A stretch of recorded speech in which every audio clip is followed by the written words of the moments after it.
thuhet që është një lajm i mirë. Rina, pra me qenë se numri i komunave, por gjithsesi mbase edhe për shkak të situatës ose mos raportimit të incidenteve të theksuara në zgjedhjet e kaluara, sepse 80 prokuror temi kështu janë relativisht mjaftueshëm për të monitoruar këto zgjedhje, por mbase kjo nuk do të ulej si shifër nëse temi kështu raportime do të ishin për parregullësi të shumta në raunde tjera e që vështirë menaxhohen nga prokurorët dhe policia nëse si procedurë do të ishte. Shkojmë te Zenun Elezaj në klinë dëgjojmë deklarimin e tij dhe kthehemi. Ashtu siç duhet dhe në fundit qytetarët e kanë të drejtën me përzgjedh ato që dëshirojnë dhe me votu ato që ata mendojnë që përfaqëson interesat e tyre.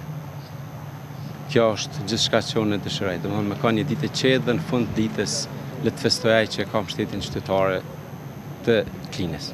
Që shkoi votimi për ty total? Mirë. A pat ndonjë telashe? Ja, gjithçka në rregull.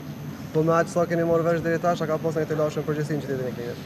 Jo, besoj që nuk kemi ndonjë informatë që ka diçka telashe, gjithçka po shkon në rregull, të paktën deri tash. Edhe një pyetje të fundit, a keni një mesazh për kundërkandidatin në këtë moment që ti sapo votove? Jo, realisht. Nuk e di.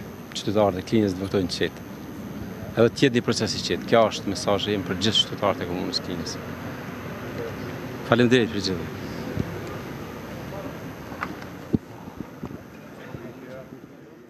Edhe një pasqyrim tjetër i gjithë asaj që folëm deri tash, që edhe kur erdhi mundësia që t'jap ndonjë mesazh për kundër kandidatin e tij, Elezaj zgjodhi të hashte dhe të thirrte për një proces sa më të qetë votime.